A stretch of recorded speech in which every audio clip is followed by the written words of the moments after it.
Laotzu's Tao and Wu Wei. What is the Tao? The Tao that can be understood cannot be the primal or cosmic Tao, just as an idea that can be expressed in words cannot be the infinite idea. And yet this ineffable Tao was the source of all spirit and matter, and being expressed was the mother of all created things. Therefore, not to desire the things of sense is to know the freedom of spirituality, and to desire is to learn the limitation of matter. These two things, spirit and matter, so different in nature, have the same origin. This unity of origin is the mystery of mysteries, but it is the gateway to spirituality. Self-development. When everyone recognizes beauty to be only a masquerade, then it is simply ugliness. In the same way, goodness, if it is not sincere, is not goodness. So existence and non-existence are incompatible. The difficult and easy are mutually opposites, just as the long and the short, the high and the low, the loud and the soft, the before and the behind, are all opposites, and each reveals the other. Therefore, the wise man is not conspicuous in his affairs, or given too much talking. Though troubles arise, he is not irritated. He produces, but does not own.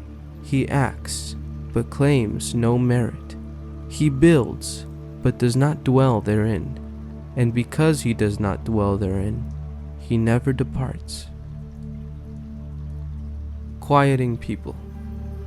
Neglecting to praise the worthy deters people from emulating them, just as not prizing rare treasures deters a man from becoming a thief, or ignoring the things which awaken desire keeps the heart at rest. Therefore, the wise ruler does not suggest unnecessary things, but seeks to satisfy the minds of his people. He seeks to allay appetites, but strengthen bones. He ever tries to by keeping people in ignorance to keep them satisfied, and those who have knowledge he restrains from evil. If he himself practices restraint, then everything is in quietness. Tao without origin. The Tao appears to be emptiness, but it is never exhausted. Oh, it is profound. It appears to have preceded everything. It dulls its own sharpness, unravels its own fetters, softens its own brightness, identifies itself with its own dust. Oh, it is tranquil. It appears infinite. I do not know from what it proceeds. It even appears to be antecedent to the Lord. Impartiality. Heaven and earth are not like humans. They are impartial. They regard all things as insignificant, as though they were playthings made of straw. The wise man is also impartial. To him, all men are alike and unimportant. The space between heaven and earth is like a bellows. It is empty but does not collapse. It moves and more issues. A gossip is soon empty. It is doubtful if he can be impartial. The infinitude of creative effort. The spirit of the perennial spring is said to be immortal. She is called the mysterious one. The mysterious one is typical of the source of heaven and earth. It is continually and endlessly issuing and without effort. Humility. Heaven is eternal. Earth is lasting. The reason why heaven and earth are eternal and lasting is because they do not live for themselves. That is the reason they will ever endure. Therefore, the wise man will keep his personality out of sight, and because of so doing, he will become notable. He subordinates his personality, and therefore it is preserved. Is it not because he is disinterested that his own interests are conserved? The nature of goodness. True goodness is like water, in that it benefits everything and harms nothing. Like water, it ever seeks the lowest place, the place that all others avoid. It is closely kin to the Tao. For a dwelling it chooses the quiet meadow, for a heart the circling eddy. In generosity it is kind, in speech it is sincere, in authority it is order, in affairs it is ability, in movement it is rhythm. Inasmuch as it is always peaceable, it is never rebuked. Moderation. Continuing to fill a pail after it is full, the water will be wasted. Continuing to grind an axe after it is sharp will soon wear it away. Who can protect a public hall crowded with gold and jewels? The pride of wealth and position brings about their own misfortune. To win true merit, to preserve just fame, the personality must be retiring. This is the heavenly Tao. What is possible? By patience, the animal spirits can be disciplined. By self-control, one can unify the character. By close attention to the will, compelling gentleness, one can become like a little child. By purifying the subconscious desires, one may be without fault. In ruling his country, if the wise magistrate loves his people, he can avoid compulsion. In measuring out rewards, the wise magistrate will act like a mother bird. While sharply penetrating into every corner, he may appear to be unsuspecting. While quickening and feeding his people, he will be producing, but without pride of ownership. He will benefit, but without claim of reward. He will persuade, but not compel by force. This is Te, the profoundest virtue. The value of non-existence. Although the wheel has 30 spokes, its utility lies in the emptiness of the hub. The jar is made by kneading clay, but its usefulness consists in its capacity. A room is made by cutting out windows and doors through the walls, but the space the walls contain measures the room's value. In the same way, matter is necessary to form, but the value of reality lies in its immateriality. Or thus, a material body is necessary to exist, but the value of a life is measured by its immaterial soul. Avoiding desire. An excess of light blinds the human eye. An excess of noise ruins the ear. An excess of condiments deadens the taste. The effect of too much horse racing and hunting is bad, and the lure of hidden treasures tempts one to do evil. Therefore, the wise man attends to the inner significance of things, and does not concern himself with outward appearances. Therefore, he ignores matter and seeks the spirit. Loathing shame. Favor and disgrace are alike to be feared, just as too great care or anxiety are bad for the body. Why are favor and disgrace alike to be feared? To be favored is humiliating. To obtain it is as much to be dreaded as to lose it. To lose favor is to be in disgrace, and of course is to be dreaded. Why are excessive care and great anxiety alike bad for one? The very reason I have anxiety is because I have a body. If I have not body, why would I be anxious? Therefore, if he who administers the empire esteems it as his own body, then he is worthy to be trusted with the empire. In praise of the profound. It is unseen because it is colorless. it is unheard because it is soulless. When seeking to grasp it, it eludes one because it is incorporeal. Because of these qualities, it cannot be examined, and yet they form an essential unity. Superficially, it appears abstruse, but in its depths, it is not obscure. It has been nameless forever. It appears and then disappears. It is what is known as the form of the formless, the image of the imageless. It is called the transcendental. Its face, or destiny, cannot be seen in front or its back, behind. But by holding fast to the Tao of the ancients, the wise man may understand the present, because he knows the origin of the past. This is the clue to the Tao, that which reveals Te. In olden times, the ones who were considered worthy to be called masters were subtle, spiritual, profound, wise. Their thoughts could not be easily understood. Since they were hard to understand, I will try to make them clear. They were cautious, like men wading a river in winter. They were reluctant, like men who feared their neighbors. They were reserved, like guests in the presence of their host. They were elusive, like ice at the point of melting. They were like unseasoned wood. They were like a valley between high mountains. They were obscure, like troubled waters. They were cautious because they were conscious of the deeper meanings of life and its possibilities.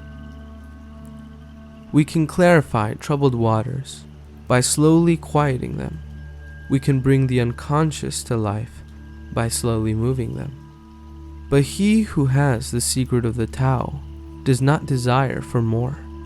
Being content, he is able to mature without desire to be newly fashioned. Returning to the source. Seek to attain an open mind, the summit of vacuity. Seek composure, the essence of tranquility. All things are in process, rising and returning. Plants come to blossom, but only to return to the root. Returning to the root is like seeking tranquility. It is moving towards its destiny. To move toward destiny is like eternity. To know eternity is enlightenment. And not to recognize eternity brings disorder and evil. Knowing eternity makes one comprehensive. Comprehension makes one broad-minded. Breadth of vision brings nobility. Nobility is like heaven. The heavenly is like Tao. Tao is eternal. The decay of the body is not to be feared. Simplicity of habit. When great men rule, subjects know little of their existence. Rulers who are less great win the affection and praise of their subjects. A common ruler is feared by his subjects, and an unworthy ruler is despised. When a ruler lacks faith, you may seek in vain, for it is among his subjects. How carefully a wise ruler chooses his words. He performs deeds and accumulates merit. Under such a ruler, the people think that they are ruling themselves. The palliation of the inferior. When the great Tao is lost sight of, we still have the idea of benevolence and righteousness. Prudence and wisdom come to mind when we see great hypocrisy. When relatives are unfriendly, we still have the teachings of filial piety and paternal affection. When the state and the clan are in confusion and disorder, we still have the ideas of loyalty and faithfulness. Return to simplicity. Abandon the show of saintliness and relinquish excessive prudence. Then people will benefit 100-fold. Abandon the ostentatious benevolence and conspicuous righteousness. Then people will return to the primal virtues of filial piety and parental affection. Abandon cleverness and relinquish gains, then thieves and robbers will disappear. Here are 3 fundamentals on which to depend, wherein culture is insufficient. Therefore, let all men hold to that which is reliable, namely, recognize simplicity, cherish purity, reduce one's possessions, diminish one's desires. The opposite of the commonplace. Avoid learning if you would have no anxiety. The yes and the yeah differ very little, but the contrast between good and evil is very great. That which is not feared by the people is not worth fearing. But oh, the difference, the desolation, the vastness between ignorance and the limitless expression of the Tao. The balance of this sonnet is devoted to showing the difference between the careless state of the common people and his own vision of the Tao. It is one of the most pathetic expressions of human loneliness, from lack of appreciation, ever written. It is omitted here that it might serve for the closing sonnet and valedictory. The heart of emptiness. All the innumerable forms of Te correspond to the norm of Tao, but the nature of the Tao's activity is infinitely abstract and elusive, and obscure indeed, but at its heart are forms and types. Vague and elusive indeed, but at its heart is all being. Unfathomable and obscure indeed, but at its heart it is all spirit, and spirit is reality. At its heart is truth. From old its expressions is unceasing. It has been present at all beginnings. How do I know that its nature is thus? By this same Tao. Increase by humility. At the time the deficient will be made perfect, the distorted will be straightened, the empty will be filled, the worn out will be renewed. Those having little will obtain, and those having much will be overcome. Therefore, the wise man, embracing unity as he does, will become the world's model. Not pushing himself forward, he will become enlightened. Not asserting himself, he will become distinguished. Not boasting of himself, he will acquire merit. Not approving of himself, he will endure. For as much as he will not quarrel, the world will not quarrel with him. It is the old saying, the crooked shall be made straight. A false saying? Indeed, no. They will be perfected and return rejoicing. Emptiness and not doing. Taciturnity is natural to man. A whirlwind never outlasts the morning, nor a violent rain the day. What is the cause? It is heaven and earth. If even heaven and earth are not constant, much less can man be. Therefore, he who pursues his affairs in the spirit of Tao will become Tao-like.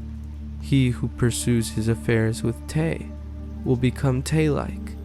He who pursues his affairs with loss identifies himself with loss. He who identifies himself with Tao, Tao rejoices to guide. He who identifies himself with Te, Te rejoices to reward. And he who identifies himself with loss, loss rejoices to ruin. If he has faith fail, he will receive no reward of faith. Troubles and merit. It is not natural to stand on tiptoe, or being astride one does not walk. One who displays himself is not bright, or one who asserts himself cannot shine. A self-approving man has no merit, nor does one who appraises himself grow. The relation of these things, self-display, self-assertion, self-approval, to Tao is the same as offal is to food. They are the excrescence from the system. They are detestable. Tao does not dwell in them. Describing the mysterious. There is being that is all-inclusive and that existed before heaven and earth. Calm indeed and incorporeal, it is alone and changeless. Everywhere its functions unhindered. It thereby becomes the world's mother. I do not know its nature. If I try to characterize it, I will call it Tao. If forced to give a name, I will call it the Great. The Great is evasive. The evasive is distant. The distant is ever coming near. Tao is great. So is heaven great. And so is earth. So is also the representative of heaven and earth. Man is derived from nature. Nature is derived from heaven. Heaven is derived from Tao. Tao is self-derived. The virtue of Te, of dignity. The heavy is the root of the light. The quiet is master of motion. Therefore, the wise man in all the experience of the day will not depart from dignity. Though he be surrounded with sights that are magnificent, he will remain calm and unconcerned. How does it come to pass that the emperor, master of 10,000 chariots, has lost the mastery of the empire? Because being flippant himself, he has lost the respect of his subjects. Being passionate himself, he has lost the control of the empire. The function of skill. Good walkers leave no tracks. Good speakers make no errors. Good counters need no abacus. Good wardens have no need for bolts and locks, for no one can get by them. Good binders can dispense with rope and cord, yet none can unloose their hold. Therefore, the wise man, trusting in goodness, always saves men, for there is no outcast to him. Trusting in goodness, he saves all things, for there is nothing valueless to him. This is recognizing concealed values. Therefore, the good man is the instructor of the evil man, and the evil man is the good man's wealth. He who does not esteem his instructors or value his wealth, though he be otherwise intelligent, becomes confused. Herein lies the significance of spirituality. Returning to simplicity. He who knows his manhood and understood his womanhood becomes useful like the valleys of earth, which bring water. Being like the valleys of earth, eternal vitality will not depart from him. He will come again to the nature of a little child. He who knows his innocence and recognizes his sin becomes the world's model. Being a world's model, infinite Te will not fail. He will return to the absolute. He who knows the glory of his nature and recognizes also his limitations becomes useful like the world's valleys. Being like the world's valleys, eternal Te will not fail him. He will revert to simplicity. Radiating simplicity, he will make of men vessels of usefulness. The wise man then will employ them as officials and chiefs. A great administration of such will harm no one. Not forcing things, Wu Wei. One who desires to take and remake the empire will fail. The empire is a divine thing that cannot be remade. He who attempts it will only mar it. He who seeks it to grasp it will lose it. People differ. Some lead, others follow. Some are ardent, others are formal. Some are strong, others weak. Some succeed, others fail. Therefore, the wise man practices moderation. He abandons pleasures, extravagance, and indulgence. Be stingy of war. When the magistrate follows Tao, he has no need to resort to force of arms to strengthen the empire, because his business methods alone will show good returns. Briars and thorns grow rank where an army camps. Bad harvests are the sequence of a great war. The good ruler will be resolute and then stop. He dare not take by force. One should be resolute, but not boastful. Resolute, but not haughty. Resolute, but not arrogant.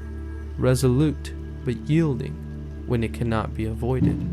Resolute, but he must not resort to violence. By a resort to force, things flourish for a time, but then decay. This is not like the Tao, and that which is not like the Tao will soon cease. Avoiding war. Even successful arms among all implements are unblessed. All men come to detest them. Therefore, the one who follows Tao does not rely on them. Arms are of all tools unblessed. They are not the implements of a wise man. Only as a last resort does he use them. Peace and quietude are esteemed by the wise man, and even when victorious, he does not rejoice, because rejoicing over a victory is the same as rejoicing over the killing of men. If he rejoices over killing men, do you think he will ever really master the empire? In propitious affairs, the place of honor is the left, but in unpropitious affairs, we honor the right. The strong man, while at home, esteems the left as the place of honor, but when armed for war, it is as though he esteems the right hand, the place of less honor. Thus, a funeral ceremony is so arranged. The place of a subordinate army officer is also on the left, and the place of a superior officer is on the right. The killing of men fills multitudes with sorrow. We lament with tears because of it, and rightly honor the victor as if he was attending a funeral ceremony. The virtue of holiness. Te. Tao, in its eternal aspect, is unnamable. Its simplicity appears insignificant, but the whole world cannot control it. If princes and kings employ it, every one of themselves will pay willingly homage. Heaven and earth by it are harmoniously combined and drop sweet dew. People will have no need of rulers, because of themselves they will be righteous. As soon as Tao expresses itself in orderly creation, then it becomes comprehensible. When one recognizes the presence of Tao, he understands where to stop. Knowing where to stop, he is free from danger. To illustrate the nature of Tao's place in the universe, Tao is like the brooks and streams in their relation to the great rivers and the ocean. The virtue, Te, of discrimination. He who knows others is intelligent. He who understands himself is enlightened. He who is able to conquer others has force, but he who is able to conquer himself is mighty. He who appreciates contentment is wealthy. He who dares to act has nerve.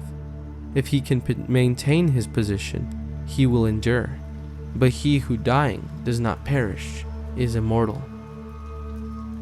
The perfection of trust. Great Tao is all-pervading. It can be on both the right and the left.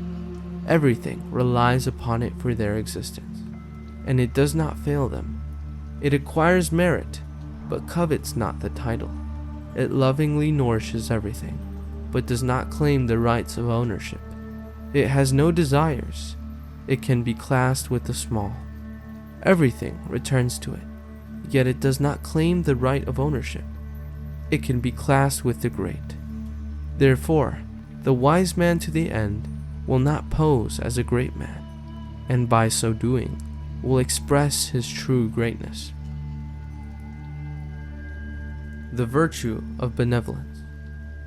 The world will go to him who grasps this great principle. They will seek and not be inquired. They will find contentment, peace, and rest, Music and dainties attract the passing people, while Tao's reality seems insipid. Indeed, it has no taste. When looked at, there is not enough to be prized. When listened for, it can scarcely be heard. But the use of it is inexhaustible. Explanation of a paradox. That which has a tendency to contract must first have been extended. That which has a tendency to weaken itself must first have been strong. That which shows a tendency to destroy itself must first have been raised up. That which shows a tendency to scatter must first have been gathered. This is the explanation of a seeming contradiction.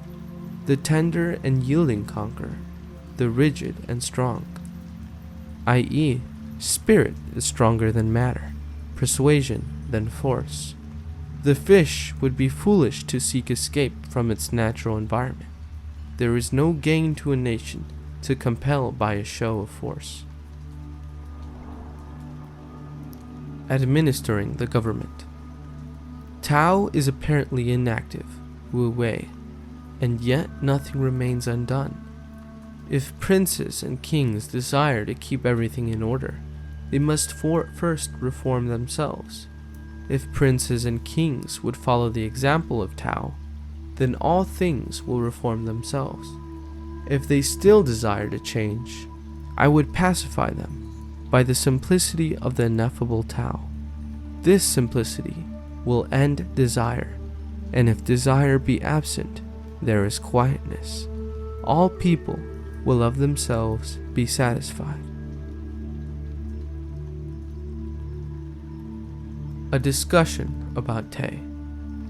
Essential Te makes no show of virtue, and therefore it is really virtuous.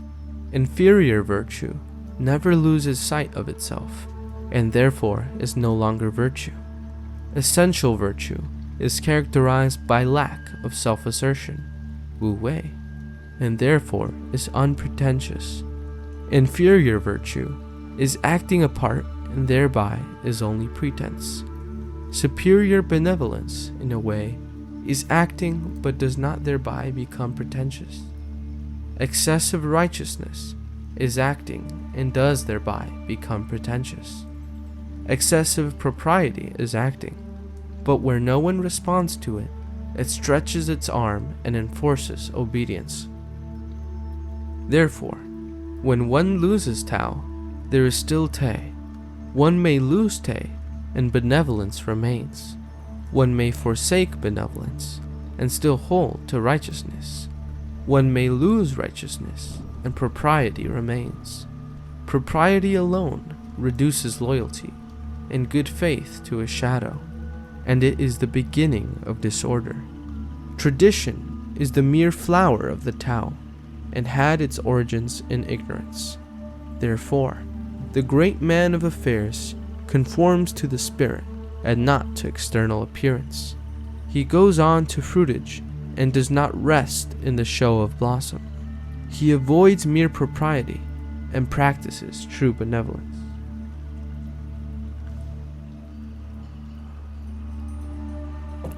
The root of authority. It has been said of old, only those who attain unity attain selfhood. Heaven attained unity, and thereby a space. Earth attained unity, and thereby it is solid. Spirit attained unity, thereby it became mind. Valleys attained unity, therefore rivers flow down them. All things have unity, and thereby have life. Princes and kings, as they attain unity, become standards of conduct for the nation. And the highest unity is that which produces unity. If heaven were not space, it might crack. If earth were not solid, it might bend. If spirits were not unified into mind, they might vanish. If valleys were not adapted to rivers, they would be parched. Everything, if it were not for life, would burn up. Even princes and kings, if they overestimate themselves, and cease to be standards will presumably fall. Therefore, nobles find their roots among the commoners. The high is always founded upon the low. The reason why princes and kings speak of themselves as orphans, inferiors, and unworthy is because they recognize that their roots run down to the common life. Is it not so? If a carriage goes to pieces, it is no longer a carriage. Its unity is gone. A true selfhood does not desire to be overvalued as a gem, nor to be undervalued as a mere stone. Avoiding activity. Retirement is characteristic of Tao, just as weakness appears to be a characteristic of its activity. Heaven and earth and everything are produced from existence, but existence comes from non-existence. The unreality of appearance. The superior scholar, when he considers Tao, earnestly practices it. An average scholar listens to Tao, sometimes follows it, and sometimes loses it. An inferior scholar listening to Tao ridicules it. Were it not thus ridiculed, it could not be regarded as Tao. Therefore, the writer says, those who are most illuminated by Tao are the most obscure. Those advanced in Tao are most retiring. Those best guided by Tao are the least prepossessing. The high in virtue, Te, resemble a lowly valley. The widest are most likely to be put to shame. The broadest in virtue resemble the inefficient. The most firmly established in virtue resemble the remiss. The simplest chastity resembles the fickle. The greatest square has no corner. The largest vessel is never filled.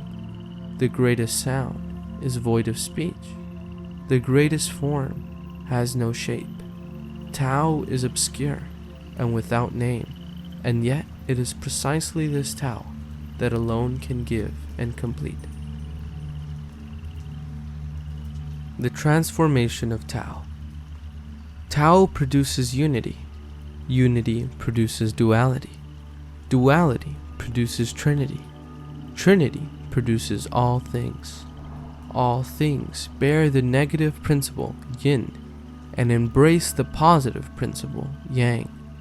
Immaterial vitality, the third principle, qi, makes them harmonious. Those things which are detested by the common people, namely to be called orphans, inferiors, and unworthies, are the very things kings and lords take for titles. There are some things which it is a gain to lose, and a loss to gain. I am teaching the same things which are taught by others, but the strong and aggressive ones do not obtain a natural death, i.e., self-confident teachers do not succeed. I alone expound the basis of the doctrine of the Tao. The function of the universal. The most tender things of creation race over the hardest. A non-material existence enters into the most impenetrable. I, therefore, recognize an advantage in the doctrine of not doing, wu wei, and not speaking. But there are few in the world who obtain the advantage of non-assertion, wu wei, in silence. Precepts. Which is nearer, a name or a person? Which is more, personality or treasure? Is it more painful to gain or to suffer loss? Extreme indulgence certainly greatly wastes. Much hoarding certainly invites severe loss. A contented person is not despised. One who knows when to stop is not endangered. He will be able, therefore, to continue. The virtue of greatness. Extreme perfection seems imperfect. Its function is not exhausted. Extreme fullness appears empty. Its function is not exercised. Extreme straightness appears crooked. Great skill, clumsy. Great eloquence, stammering. Motion conquers cold. Quietude conquers heat. Not greatness, but purity and clearness are the world's standard. When the world yields to Tao, racehorses will be used to haul manure. When the world ignores Tao, war horses are pastured on the public common. There is no sin greater than desire. There is no misfortune greater than discontent. There is no calamity greater than acquisitiveness. Therefore, to know extreme contentment is simply to be content. Seeing the distant. Not going out of the door, I have knowledge of the world. Not peeping through the window, I perceive heaven's Tao. The more one wanders to a distance, the less he knows. Therefore, the wise man does not wander about, but he understands. He does not see things, but he defines them. He does not labor, yet he completes. To forget knowledge. He who attends daily to learning increases in learning. He who practices Tao daily diminishes. Again and again he humbles himself. Thus he attains to non-doing, Wu Wei. He practices non-doing, and yet there is nothing left undone. To command the empire, one must not employ craft. If one uses craft, he is not fit to command the empire. The virtue of trust. The wise man has no fixed heart. In the hearts of the people he finds his own. The good he treats with goodness. The not good he also treats with goodness, for Te is goodness. The faithful ones he treats with good faith. The unfaithful he also treats with good faith, for Te is good faith. The wise man lives in the world, but he lives cautiously, dealing with the world cautiously. He universalizes his heart. The people give him their eyes and ears, but he treats them as his children. Esteem life. Life is a going forth. Death is a returning home. Of 10, 3 are seeking life, 3 are seeking death, and 3 are dying. What is the reason? Because they live in life's experience. Only one is immortal. I hear it said that the sage, when he travels, is never attacked by rhinoceros or tiger, and when coming among soldiers, does not fear their weapons.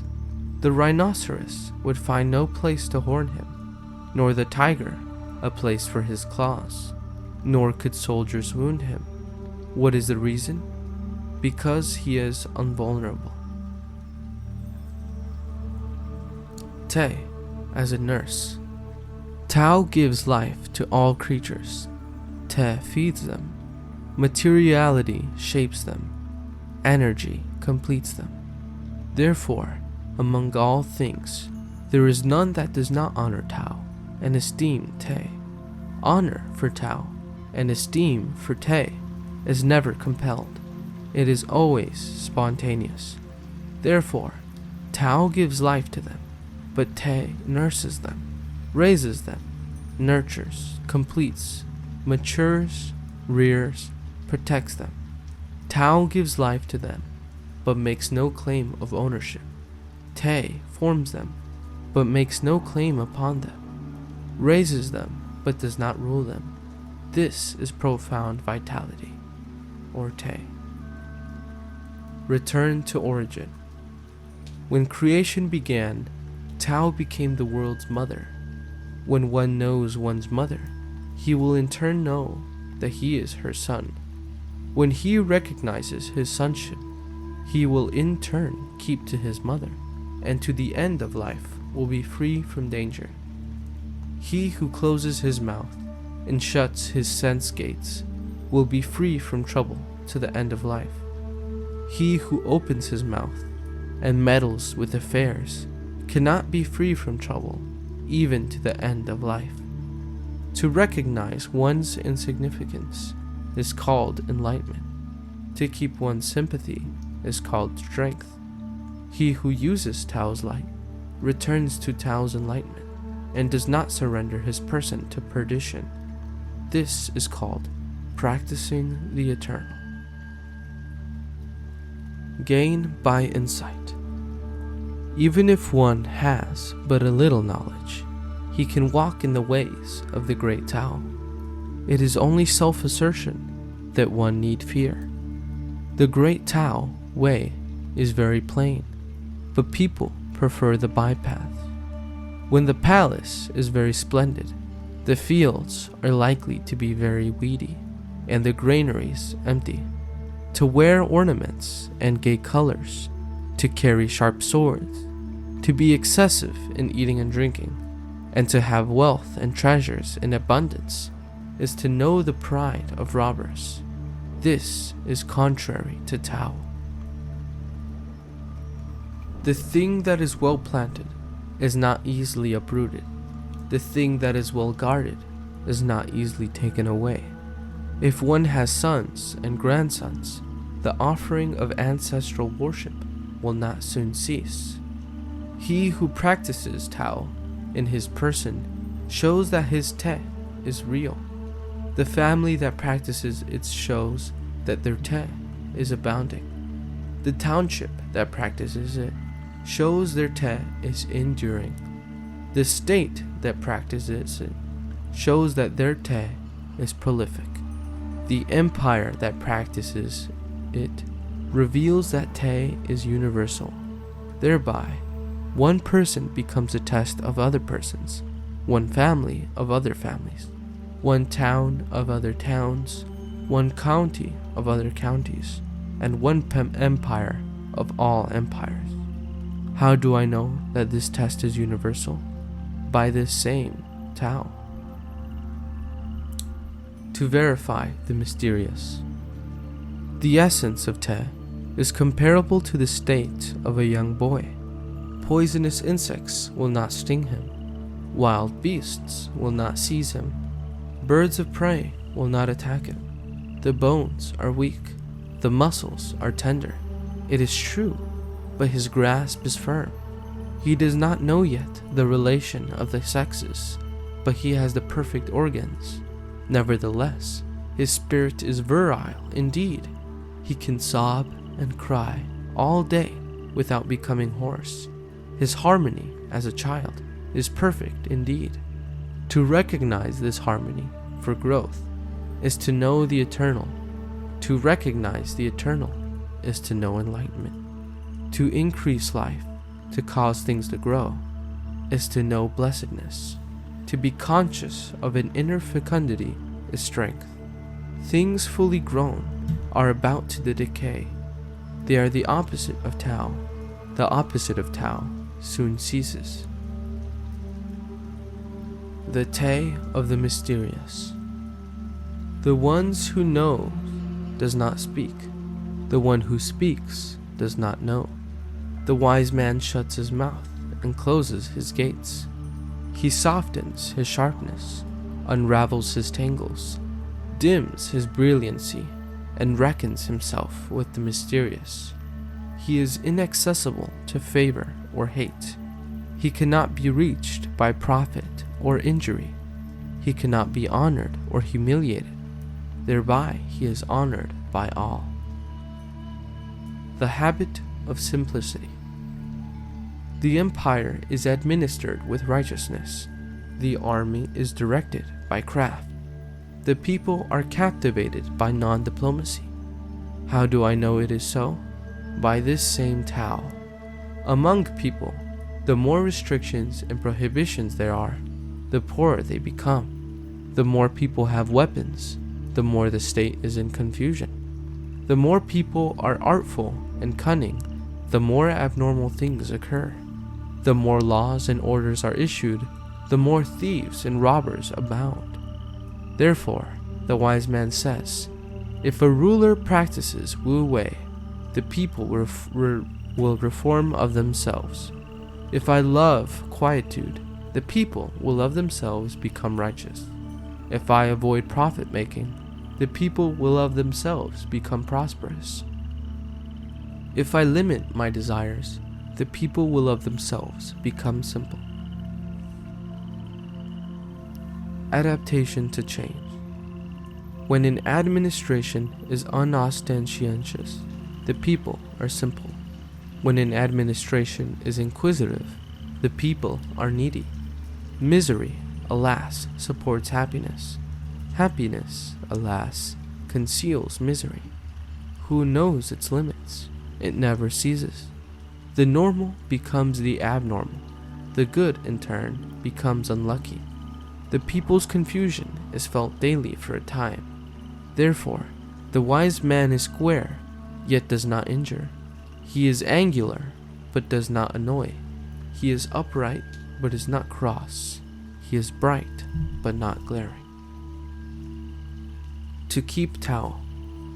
In governing the people and in worshipping heaven, nothing surpasses moderation. To value moderation, one must form the habit early. Its early acquisition will result in storing and accumulating vitality. By storing and accumulating vitality, nothing is impossible. If nothing is impossible, then one is ignorant of his limits. If one does not know his limits, one may possess the state. He who possesses moderation is thereby lasting and enduring. It is like having deep roots and a strong stem. This is of long life and enduring insight, the Tao way. To maintain position. One should govern a great state as one fries small fish, i.e., do not scale or clean them. With Tao, one may successfully rule the empire. Ghosts will not frighten, gods will not harm, neither will wise men mislead the people. Since nothing frightens or harms the people, Te will abide. The Te of humility. A great state that is useful is like a bond of unity within the empire.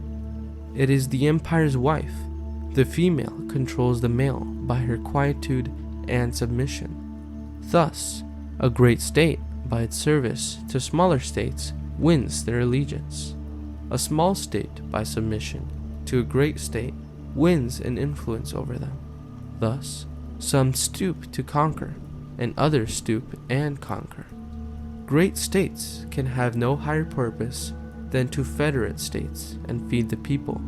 Small states can have no higher purpose than to enter a federation and serve the people. Both alike, each in his own way, gain their end, but to do so, the greater must practice humility. The practice of Tao.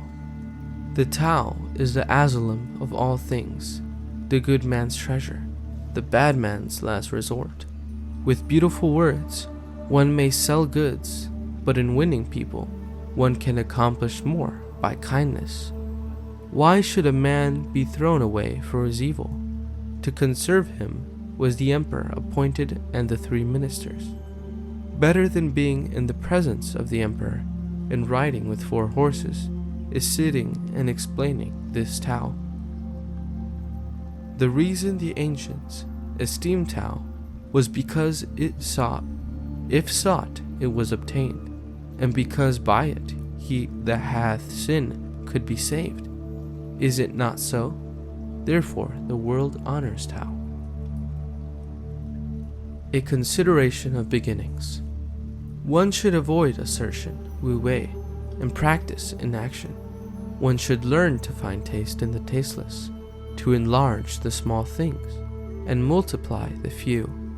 He should respond to hatred with kindness. He should resolve a difficulty while it is easy, and manage a great thing while it is small.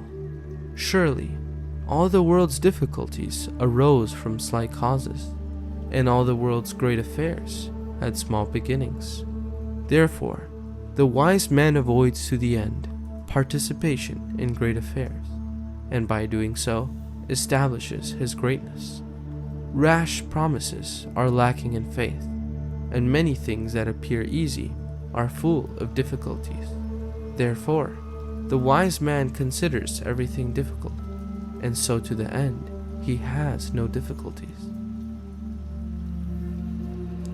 Consider the insignificant. That which is at its rest is easily restrained. That which has not yet appeared is easily prevented. The weak is easily broken. The scanty is easily scattered. Consider a difficulty before it arises, and administer affairs before they become disorganized. A tree that it takes both arms to encircle grew from a tiny rootlet. A pagoda of 9 stories was erected by placing small bricks. A journey of 3,000 miles begins with 1 step. If one tries to improve a thing, he mars it. If he seizes it, he loses it.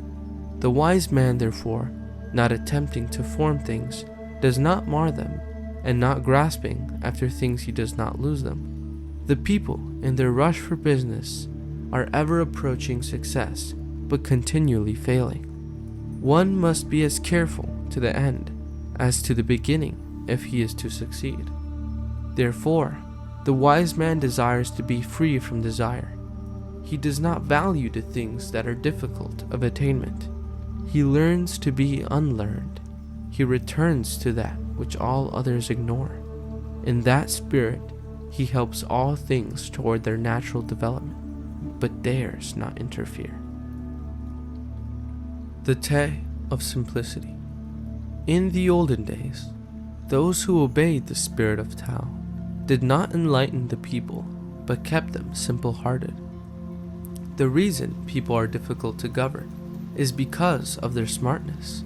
Likewise, to govern a people with guile is a curse, and to govern them with simplicity is a blessing. He who remembers these 2 things is a model ruler. Always to follow this standard and rule is Te, the profound. Profound Te is deep indeed and far-reaching, the very opposite of common things, but by it one obtains obedient subjects. To subordinate self. The reason rivers and seas are called the kings of the valley is because they keep below them. Therefore, the wise man desiring to be above them, his people must in his demeanor keep below them. Wishing to benefit his people, he must ever keep himself out of sight.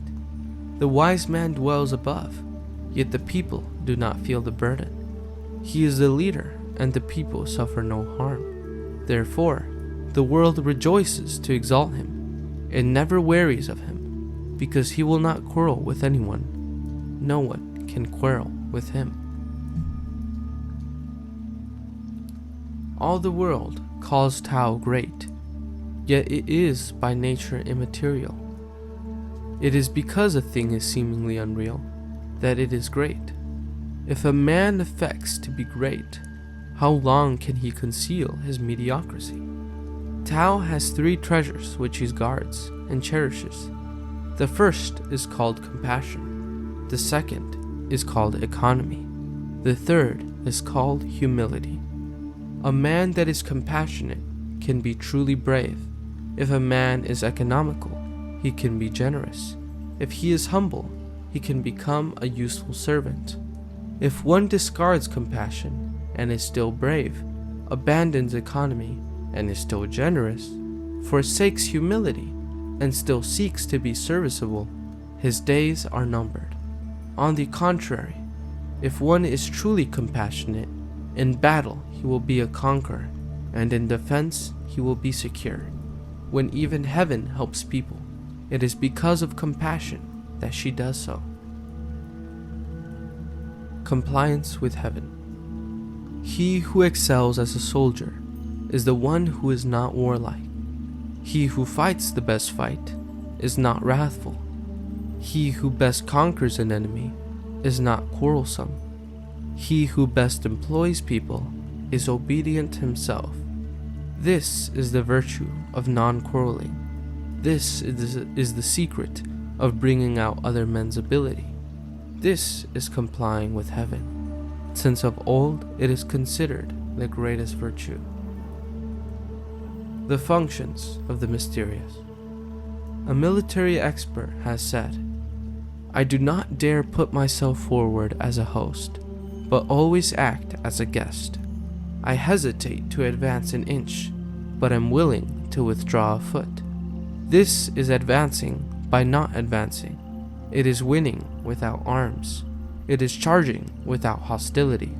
It is seizing without weapons. There is no mistake greater than making light of an enemy. By making light of an enemy, we lose our treasure. Therefore, when well-matched armies come to conflict, the one who is conscious of his weakness conquers." The difficulty of understanding. My words are very easy to understand, and very easy to put into practice. Yet in all the world, no one appears to understand them, or to practice them. Words have an ancestor, a preceding idea. Deeds have a master, a preceding purpose. And just as these are often not understood, so I am not understood. They who understand me are very few, and on that account I am worthy of honor. The wise man wears wool rather than silk, and keeps his gems out of sight. To recognize one's ignorance of unknowable things is mental health, and to be ignorant of knowable things is sickness. Only by grieving over ignorance of noble things are we in mental health. The wise man is wise because he understands his ignorance and is grieved over it. To cherish oneself. When people are too ignorant to fear the fearsome thing, then it will surely come. Do not make the place where they dwell confining. Let the life they live wearisome. If they are let alone, they will not become restless. Therefore, the wise man, while not understanding himself, regards himself. While cherishing, he does not overvalue himself. Therefore, he discards flattery and prefers regard. Action is dangerous.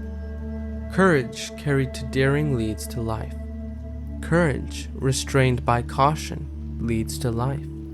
These two things, courage and caution, are sometimes beneficial and sometimes harmful. Some things are rejected by heaven. Who can tell the reason? Therefore, the wise man deems all acting difficult. The Tao of heaven does not quarrel, yet it conquers. It speaks not, yet its response is good. It issues no summons, but things come to it naturally because its devices are good. Heaven's net is vast indeed. Its meshes are wide, but it loses nothing. Overcoming delusions. If the people do not fear death, how can one frighten them with death? If we teach people to fear death, then when one rebels, he can be seized and executed. After that, who will dare to rebel? There is always an officer to execute a murderer. But if one takes the place of an executioner, it is like taking the place of a skilled carpenter at his hewing. If one takes the place of the skilled carpenter, he is liable to cut himself. Therefore, do not interfere with Tao. Loss by greediness. Starvation of a people comes when an official appropriates himself too much of the taxes. The reason a people are difficult to govern is because the officials are too meddlesome. The people make light of death because they are so absorbed in life's interests. The one who is not absorbed in life is more moral than he who esteems life. Beware of strength. When a man is living, he is tender and fragile. When he dies, he is hard and stiff. It is the same with everything. The grass and trees in life are tender and delicate, but when they die, they become rigid and dry. Therefore, those who are hard and stiff belong to death's domain, while the tender and weak belong to the realm of life. Therefore, soldiers are most invincible when they will not conquer. When a tree is grown to its greatest strength, it is doomed. The strong and the great stay below, the tender and weak rise above. Tao of Heaven. Tao of Heaven resembles the stretching of a bow. The mighty it humbles, the lowly it exalts. They who have abundance it diminishes, and gives to them who have need. That is Tao of Heaven. It depletes those who abound, and completes those who lack. The human way is not so. Men take from those who lack, to give to those who already abound. Where is the man who by his abundance can best serve the world? The wise man makes but claims not. He accomplishes merit, yet is not attached to it. Neither does he display his excellence. Is it not so? Trust and faith. In the world, nothing is more fragile than water, and yet of all the agencies that attack hard substances, nothing can surpass it. Of all things, there is nothing that can take the place of Tao. By it, the weak are conquerors of the strong, the pliable are conquerors of the rigid. In the world, everyone knows this, but none practice it. Therefore, the wise man declares, "He who is guilty of the country's sin may be the priest at the altar. He who is to blame for the country's misfortune is often the empire's sovereign." True words are often paradoxical. Enforcing contracts. When reconciling great hatred, there will some remain. How can it be made good? Therefore, the wise man accepts the debt side of the account and does not have to enforce payment from others. They who have virtue, Te, keep their obligations. They who have no virtue insist on their rights. Tao of Heaven has no favorites, but always helps the good man. Contentment. In a small country with few people, let there be officers over tens and hundreds, but not to exercise power. Let the people be not afraid of death, nor desire to move to a distance. Then, though there be no ships and carriages, they will have no occasion to use them. Though there be armor and weapons, there will be no occasion for donning them. The people can return to knotted cords for their records.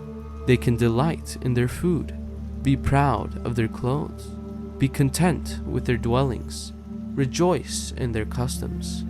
Other states may be close neighbors. Their cocks and dogs may be mutually heard. People will come to old age and die, but will have no desire to go or come. The nature of the essential. Faithful words are often non-pleasant. Pleasant words are often not faithful. Good men do not dispute. The ones who dispute are not good. The learned men are often not the wise men, nor the wise men the learned. The wise man does not hoard, but ever working for others, he will the more exceedingly acquire. Having given to others freely, he himself will have in plenty. Tao of Heaven benefits but does not injure. The wise man's Tao leads him to act, but not to quarrel. Valedictory. Part of the 20th sonnet. Common people are joyful. They celebrate a feast day. They flock to a pavilion in springtime. I alone am calm, as one who has as yet received no omen. I am as a babe who has not learned to smile. I am forlorn, like a homeless wanderer. Common people have plenty. I alone am in want. I am a foolish man at heart. I am ignorant. Common people are vivacious and smart. I alone am dull and confused. Knowledge of the Tao, how vast! I am like a sailor, far beyond a place of anchorage, adrift on a boundless ocean. Common people are useful. I am awkward.